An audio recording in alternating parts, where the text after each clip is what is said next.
మాట్లాడుతూ కాకినాడలో నగర గణేష్ ఉత్సవ సమితి ఆధ్వర్యంలో నిమజ్జనోత్సవాలకు సంబంధించి కాకినాడ జగన్నాథపురం 2 వంతెనల నడుమ వినాయక సాగర్లోని లోకమాన్య బాలగంగాధర తిలక్ వేదిక మరియు కాకినాడ రూరల్ కి సంబంధించి సూర్యారావుపేట సముద్ర తీరం వద్ద అన్ని ఏర్పాట్లు చేయడం జరిగిందని నిమజ్జనాలకు సంబంధించి ప్రభుత్వం మరియు పోలీస్ శాఖల సహకారంతో ఎటువంటి అవాంఛనీయ సంఘటనలు జరగకుండా చర్యలు తీసుకోవడం జరిగిందని తెలిపారు. కాకినాడ రూరల్ తహసీల్దార్ కుమారి ప్రభుత్వం తరపున నిమజ్జనోత్సవాలను పర్యవేక్షించారు. అనంతరం మండల అభివృద్ధి అధికారి పి సతీష్ మండపాల నిర్వాహకులకు సర్టిఫికేట్లను జారీ చేశారు. నిమజ్జనోత్సవాలకు సంబంధించి Kakinada rural CI Chaitanya Krishna, Sarpavaram circle inspector Peddiraju, marine CI Rammohan Rao, traffic CI Ramarao మరియు పోలీస్ సిబ్బంది ట్రాఫిక్ ను నియంత్రించడంతో పాటు ఎటువంటి అవాంఛనీయ సంఘటనలు జరగకుండా పటిష్ట బందోబస్తు కల్పించారు. ఈ కార్యక్రమంలో భారతీయ జనతా పార్టీ జిల్లా ఉపాధ్యక్షులు కవికొండల భీమశంకర్, రంబాల వెంకటేశ్వరరావు, జనసేన పార్టీ రమణయ్యపేట గ్రామ కమిటీ ప్రధాన కార్యదర్శి గిడుతూరి శ్రీను, పెండెం బాబ్జీ, బొలిశెట్టి రామకృష్ణ, తుమ్మలపల్లి వాసు, అనపర్తి వెంకటేష్ తదితరులు పాల్గొన్నారు.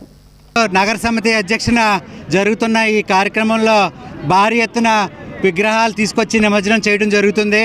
దీనికి మన కాకినాడ రూరల్ ఎమ్మెల్యే గారు పంత నానాజీ గారు, అలాగే మన గవర్నమెంట్ సిబ్బంది, పోలీసు వారు కానీ, ఆర్డీఓ గారు కానీ, కలెక్టర్ గారు కానీ ఇక్కడ చేసిన ఏర్పాట్లు చాలా గొప్పగా ఉన్నాయి.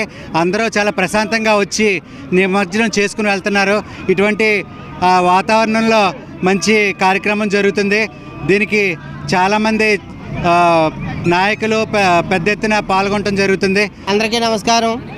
కాకినాడ రూరల్ సూర్యాపేట గణేష్ నిమజ్జనం దగ్గర వేళ ఉండటం జరిగింది. ఈ ఏర్పాట్లు అన్నీ కూడా చాలా చక్కగా ఆల్ డిపార్ట్మెంట్స్ ప్రతి ఒక్కరు కూడా దీన్ని పూసుకుని చేయడం జరుగుతుంది. కలెక్టర్ గారు అవ్వచ్చు, ఆర్డీఓ గారు అవ్వచ్చు, ఎంఆర్ఓ గారు అవ్వచ్చు, అలాగే తిమ్మాపురం, సూర్యారావుపేట, వాకలపూడి పంచాయతీ సిబ్బంది అవ్వచ్చు, అలాగే Thimmapuram police station, Sarpavaram police station department అవ్వచ్చు, అందరూ కూడా చాలా జాగ్రత్తగా బాధ్యతగా దీన్ని వ్యవహారం చేయడం జరుగుతుంది. అదేవిధంగా గంగమ్మ ఉరకలు వేసుకుంటూ నా కొడుకుని నా ఒళ్ళోకి చేరుతున్నారని చెప్పి ఒక ఆనందంతో గంగమ్మ కెరటాలతో ఎదురు చూపులతో ఉండటం జరుగుతుంది. అదేవిధంగా భక్తులు యువత ఈవేళ చాలా ఉత్సాహంగా ఆ గణపతిని తెచ్చి రావడం జరుగుతుంది. ప్రతి ఒక్కరు కూడా చాలా భక్తి భావాలతోటి ఈ కార్యక్రమం జరుగుతుంది. అలాగే యువతను అందరినీ కూడా ఆ భగవంతుడు కూడా ఆశీస్సులతో వీళ్ళందరినీ కూడా చాలా జాగ్రత్తగా కాపాడుకుంటూ వాళ్ళకి మంచి భవిష్యత్తు ఇవ్వాలని చెప్పి కోరుకోవడం జరుగుతుంది. అదేవిధంగా పాత రోజులు ఏమైతే ఉన్నాయో, పాత రోజులు వీధి ప్రోగ్రాలు గ్రామాల్లో జరుగుతా వేళ సినిమాలు కావచ్చు, డ్రామాలు కావచ్చు, హరికథలు, బుర్రకథలు ఎన్నో రకంగా మా చింతనలో చాలా గొప్పగా జరిగాయి ఈ కార్యక్రమాలు 9 రోజులు కూడా. అదే విధానం పాత రోజులు ఈ యువత అంతా కూడా కలిసి పాత రోజులు మళ్ళీ తీసుకొస్తారని ఆశిస్తూ నరేంద్ర మోడీ బీజేపీ కోరిక కూడా అదే కోరిక. పాత రోజులు కావాలి, ప్రతి ఇంటి ముందు చెట్లు ఉండాలి, ఊళ్ళో చెట్లు ఉండాలనే కోరిక. ప్రతి ఒక్కరు కూడా దాన్ని పాటిస్తారని కోరుకుంటూ సెలవు తీసుకుని జై భారత్ మాతాకి జై, జై గణేష్.